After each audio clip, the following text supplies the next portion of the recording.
Welcome to chess, ladies and gentlemen. Okay, so I have another game for you from the Speed Chess Championships 2020 with Magnus Carlsen, Vladislav Artemiev. Now, the interesting story about this game here is I was actually watching kind of like his reaction from Chess 24, and I came across a comment of somebody that wasn't really understanding why the game ended. So, I decided to take a look at the game and, figured I'd do like an entire analysis on the game and just kind of, follow up on my, little 3-minute video I made for this guy. And so, because I already kind of looked at it, so I was like, I might as well. And like I always say, for those of you that, are the diehard chess fans that really like tactical puzzles and stuff like that, at the end of the video, I'll be showing you the answer to the puzzle that I gave you last video, and I'll be giving you a new one. Yeah, okay. So if you guys are ready, let's take a look at the game we got. See what we got here. All right, so we got D4. Let me turn this volume up real quick. Bam. All right, so we got D4. Got knight to F6. Got C4. G6. We got F3. Which, usually isn't good to open your king up like that, but since the central pawns aren't really moved, it's not too big of an issue. Because usually when you open, the F file in anyway, you have to be worried about like bishops or queens or something coming out, and you have at least a couple of moves for that, comes up. So we got knight to C6 and we got D5, and so knight to E5 and we got E4, and as you can see, white has a severely beautiful pawn center. Just about as good as you can get. Of course, E5 come in, C5 could be coming, and you'll just have like dream case scenario pawn center going on. So we got D6, knight to C3. And so the opening that we're in right now is a King's Indian defense. And it is, I believe it was I think Alekhine's anti-Grunfeld. If I'm speaking correctly. Those of you that play this might, correct me if I'm speaking slightly wrong. But yeah, I guess this was Alekhine's way of, kind of combating this gigantic pawn center that white has established. So we have bishop to G7. We got F4. And we have knight E to D7. So knight to H3. I was kind of thinking, as I was looking at the game before I knew the move, I was kind of thinking knight to F3.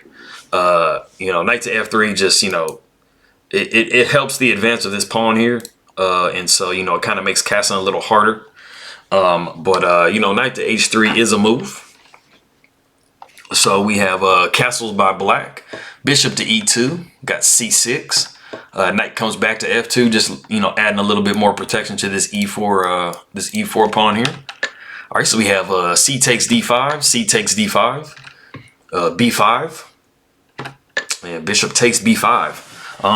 And I mean, really, at the end of the day, that's a pawn. It's just there's not really any tactical shot that black has because of that. A lot of times when you give up a pawn, you normally have like a lot of counterplay in exchange. But even though this is somewhat theoretical, this is it's a true pawn. I mean, you just pretty much were handed a pawn by black. So it's a pretty good position for white here. So we have rook to B8, and we have castles. We have knight to C5, and some extra pressure onto this E4 pawn. And so we see bishop back to E2.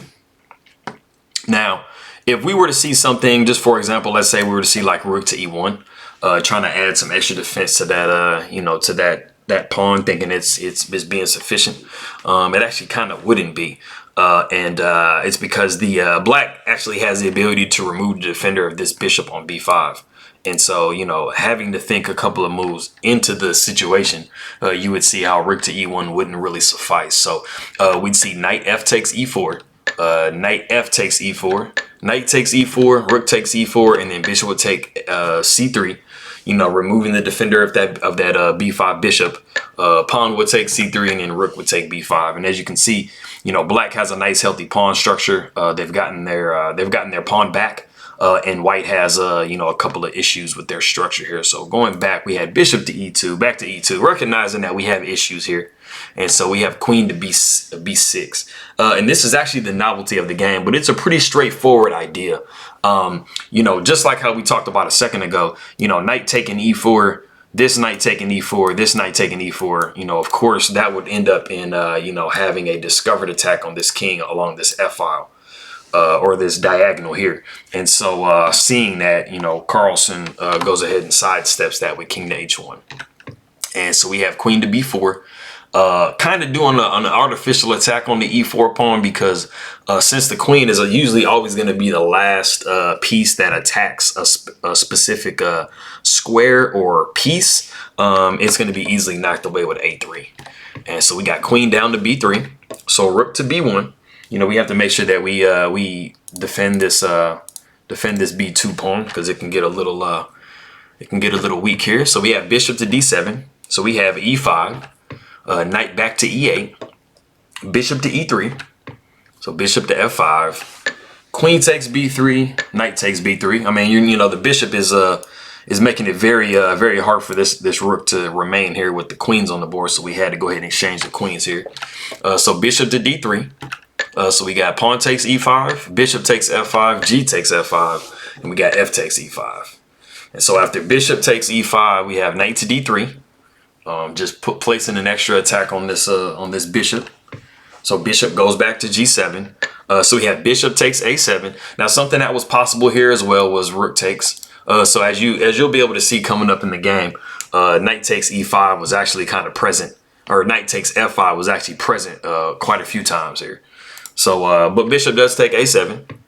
And so we have rook to b7, bishop back to e3. So knight to d6, knight to c5, forcing a trade of these knights, because, you know, of course, this knight is attacked here, or this rook is attacked there. So knight takes c5, b takes c5, and we have rook to c8. You know, throwing a little tempo on that bishop. So the bishop backs up to b4, and we have knight to c4.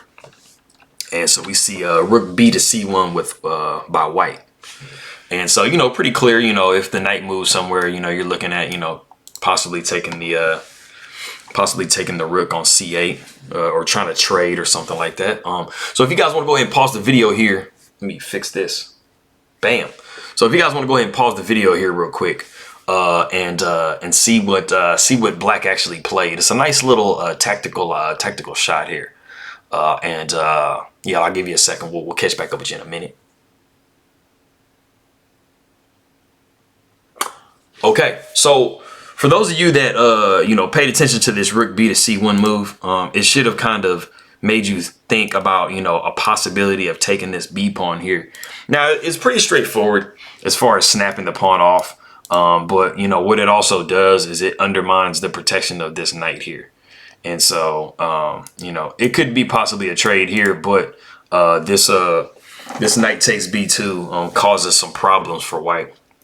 And so it's knight takes b2, and so you know, you have issues because, you know, you have knight to d3 coming, and so some of the good ways. So we see d6 in the game, which introduces a nice little counter attack. But if we were to go back to the position here after knight takes, knight to a2 was pretty good. It protects this bishop. And it offers a trade of the rooks, and also knight to e2 was good as well because of that. And so you know, you'll see why it's a little bit better than, you know, pushing to d6 here. And so we see knight coming to d3, and so, you know, like I said, you have the problem of the knight attacking this rook and also attacking this bishop at the same time. So we just, you know, give away the exchange. So we have a knight to d5. So knight takes c1. We got knight takes e7 with check. Rook takes c7, and then pawn takes c7, and then you have knight back to d3. So, you know, just continuously attacking this this bishop on b4. And so we see bishop to d6, and we see bishop to e5 offering a trade of bishops. Now, for the second time, if you want to go ahead and pause the video and see what Artemiev actually missed, it's an insanely strong idea. So yeah, go ahead and pause it, see if you can take a look and see, and we'll catch up with you. Bam. Okay, so a lot of you guys should notice if you're playing black that with this rook not on this rank, you know, this king is back rank mated. And so one of the ideas that can exploit that is knight to f2. After king comes to g1, which is really the only move, you would see bishop to d4. And as you can see, you know, white's kind of in a pickle. You know, it didn't really have a lot of good moves to get out of this situation.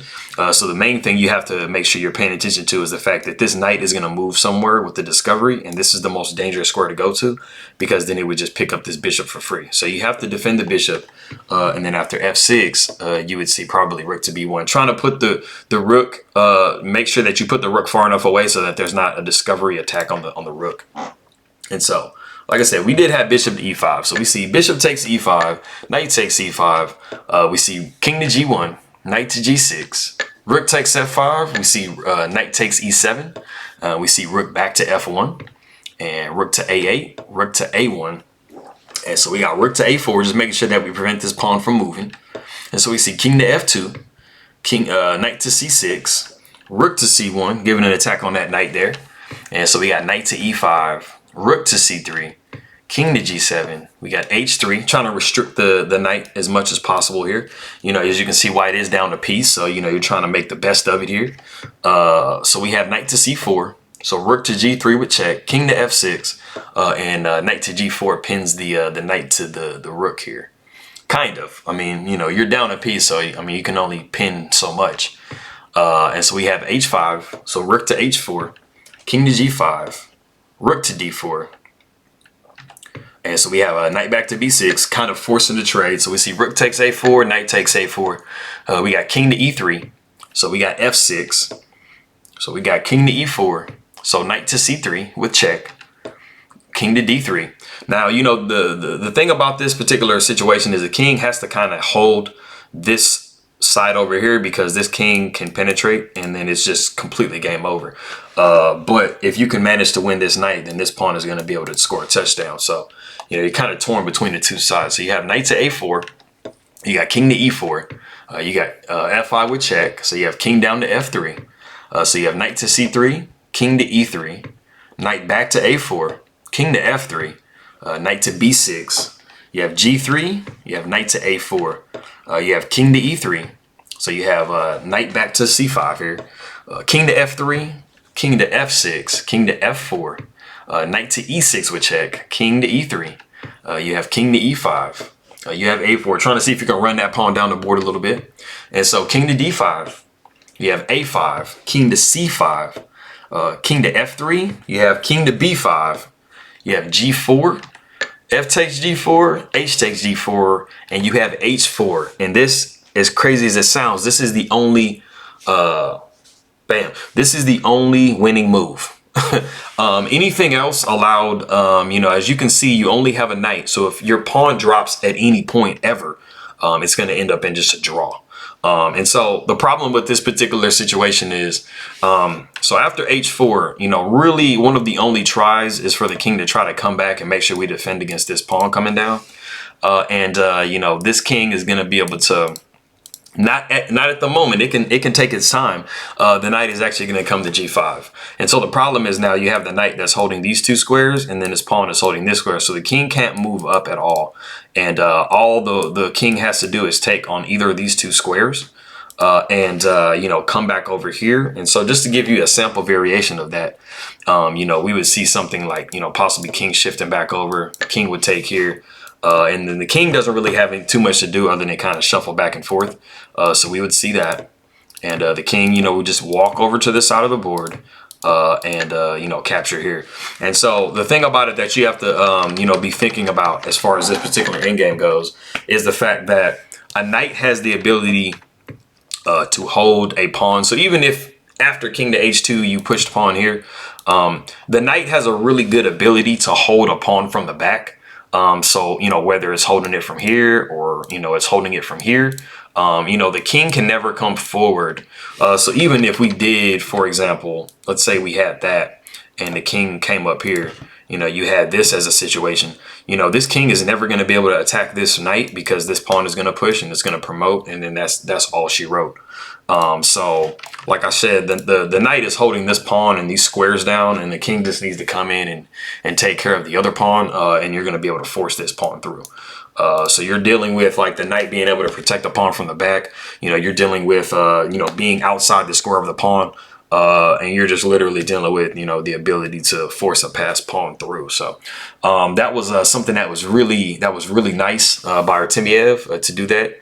And so, you know, we had this game where Magnus Carlsen actually let his time run. He only had about 4 seconds left, but so he went ahead and let his time run on that. And so, like I said before, for those diehard chess fans, I have the answer to the puzzle before. And now the puzzle before was this puzzle here. And it was a clearance, sacrifice idea. And so the idea here is going to be bishop to a3, and you know, knight's going to come to a4, and so the bishop is going to take on b2 with check, and so you take back with the knight. You'd see queen to a3, queen coming down trying to protect the knight, and you'd see rook to e8 deflecting the queen. After queen to d4, you'd see c5, queen would come to c3.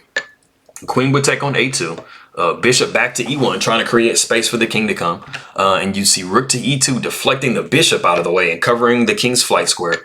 The queen would come to e2, and then you see knight to e4, exclaiming the queen really doesn't have anywhere to go, and the only square for the king to flee to is taken up now multiple times. And so, you know, of course, some of you guys might have thought about like, okay, queen would take e7 maybe, but after bishop takes b2, king to b1, bishop takes c3, king to c1, bishop back to b2 with check, king back to b1, you would see bishop to a3, and then you would be able to, you know, get your queen back. So that is that. And let me get to the next puzzle here for you guys. And this is a deflection theme. And so, you know, like I said, put, you know, set this up on your own board at home, or set this at, you know, in your you know, chess engine or something, so that you can look at the moves or analysis board or whatever. Don't cheat though. And I will get you the answer coming up here shortly. I'm gonna be doing a couple more videos probably for the day. So I will see you guys next 30-45 minutes. And I appreciate you stopping by. Subscribe and like. Throw me some comments. Let me know how you like everything. And I will see y'all next time. All right.